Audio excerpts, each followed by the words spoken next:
Undiknas University melaksanakan seminar nasional dengan tema peluang dan tantangan pengembangan UMKM dan ekonomi kreatif dalam era global dan digital.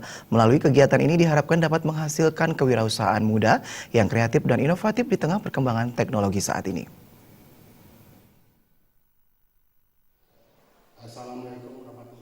Seminar nasional menghadirkan narasumber dari Deputi Bidang Pembiayaan Kementerian Koperasi dan UKM, Wali Kota Denpasar, Ketua Umum Kadin Bali, IWAPI, serta pelaku usaha. Direktur Akademik sekaligus Dekan Fakultas Ekonomi dan Bisnis Undiknas University, Lovputu Mahyuni mengatakan, seminar merupakan bagian dari program dalam menghasilkan lulusan yang mempunyai kemandirian dalam berwirausaha. Kedepan, pengembangan ekonomi kreatif seperti UMKM tidak hanya dikembangkan di Bali, tapi juga di luar Bali. Sementara itu, dengan dilaunchingnya inkubator bisnis diharapkan menjadi laboratorium bagi mahasiswa untuk lebih mematangkan wirausaha serta melakukan uji coba pemasaran produk yang dikembangkan. Diharapkan nantinya akan muncul pengusaha-pengusaha muda yang berasal dari mahasiswa Undiknas. Kita bisa berbagi gagasan dalam kegiatan seminar nasional ini untuk mengembangkan UMKM lebih jauh. Jadi kami konsen terhadap pengembangan UMKM dan ekonomi kreatif tidak hanya di Bali tapi juga Indonesia.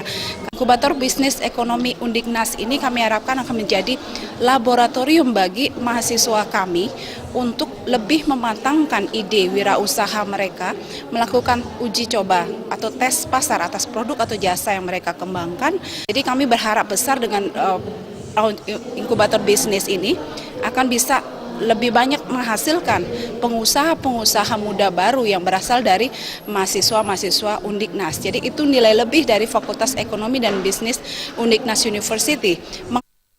Sementara itu, Rektor Undiknas University, Profesor Gede Sri Darmo mengatakan perkembangan teknologi saat ini dapat dimanfaatkan dalam rangka pengembangan wirausaha.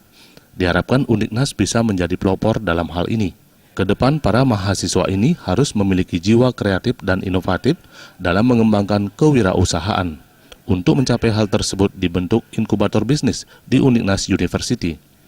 Ini harus menjadi pelopor perubahan, di mana kita sadar bahwa perkembangan teknologi informasi memberikan warna tersendiri buat kita semua, agar kita ini sadar bahwa teknologi informasi mengubah perilaku manusia, termasuk juga inkubator bisnis kita, termasuk juga kewirausahaan, termasuk juga UMKM. Kita harus berbenah, karena inkubator yang dibangun oleh Undiknas ini adalah melatih mereka, mahasiswa, untuk kreatif dan berinovasi. Itu kata kuncinya, kreatif dan inovasi, sehingga benar-benar mereka sadar dengan perubahan. Pada kesempatan tersebut juga dilaksanakan peresmian inkubator bisnis Undiknas oleh Wali Kota Denpasar. Wali Kota Denpasar menyambut baik dengan dibentuknya inkubator bisnis Undiknas. Diharapkan dapat menghasilkan entrepreneur yang baru dalam rangka membangun perekonomian bangsa. Bayudi, Bali TV.